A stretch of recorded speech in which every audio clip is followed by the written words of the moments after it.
Bapak Ibu, saudara-saudari dan teman-teman muda yang terkasih, di perikop Injil Lukas ini di awal digambarkan bagaimana Yesus itu diikuti oleh banyak orang, bahkan digambarkan orang berduyun-duyun mengikuti dia. Banyak orang mengikuti dia dan kemudian ada beberapa syarat yang diajukan oleh Yesus. Kalau kita cermati dari perikop ini, minimal ada 4 syarat yang diminta oleh Yesus kalau mau mengikuti dia, kalau mau menjadi muridnya. 4 syarat itu adalah, yang pertama, jangan mendua, tetapi menyatu.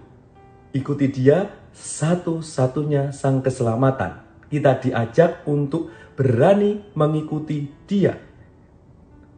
Keberanian untuk lepas dari ikatan kekeluargaan bahkan ya digambarkan seperti itu. Jikalau seorang datang kepadaku dan ia tidak membenci bapaknya, ibunya, istrinya, anaknya, saudara-saudaranya laki-laki dan perempuan, bahkan nyawanya sendiri, ia tidak dapat menjadi muridku. Maksudnya bukan dia mengajari untuk membenci yang lain, tetapi Yesus mengajak untuk kemudian kita berani satu yang mau sungguh kita cintai yang utama, yakni yang mau kita ikuti, yakni Yesus sendiri.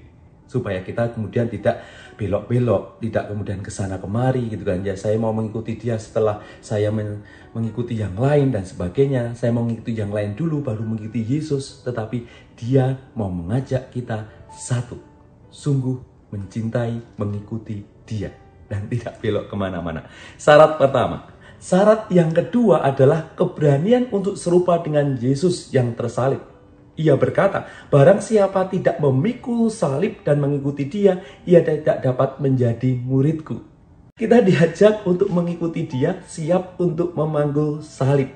Hidup tidak selalu mulus, hidup selalu tidak cerah, tetapi ada saatnya mendung, ada saatnya harus menjalani hidup dengan jalan yang terjal, berliku, turun naik, ada tantangan, tetapi disitulah kita sedang dimurnikan, disitulah kita sedang dibentuk untuk menjadi manusia yang lebih dewasa lagi. Maka tidak menghindari salib, tetapi menerima salib dan kemudian membantu salib Yesus supaya menjadi semakin ringan, dijunjung bersama-sama. Maka jangan menghindari salib. Syarat murid yang kedua, yang pertama mencintai sungguh-sungguh, satu. Yang kedua, jangan menghindari untuk memanggul salib. Syarat yang ketiga adalah bijaksana.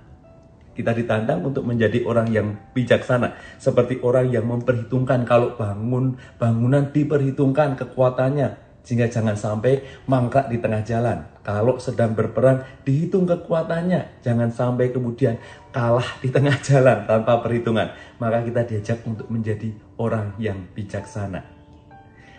Murid Yesus harus terus belajar menjadi bijaksana. Nilai hidupnya dihidupi, bukan hanya kemudian dihafalkan dan kemudian diiyakan, tetapi dijalani itu penting. Sehingga kata dan perbuatan kita itu selaras dan jempolan. Ketiga, ya, jadi bijaksana. Yang keempat, kita diajak untuk kemudian menjadi pribadi yang lepas bebas. Demikianlah setiap orang di antara kamu yang tidak melepaskan dirinya dari segala miliknya tidak dapat menjadi muridku. Menjadi pribadi yang lepas bebas, kita diingatkan yang utama itu mengikuti dia. Tujuan hidup kita adalah kerajaan Allah. Kalau kemudian harta benda yang ada di dunia ini adalah sarana, bukan tujuan. Seringkali kita salah arah, menjadikan ada yang di dunia ini harta benda menjadi tujuan, sehingga hidup menjadi tidak bahagia, menjadi greedy, rakus, menjadi mau sikut sana, sikut sini, jotos sana, jotos sini, kemudian menyingkirkan orang lain demi mendapatkan kekayaan harta benda. Tetapi kita diajak sadar bahwa itu adalah sarana.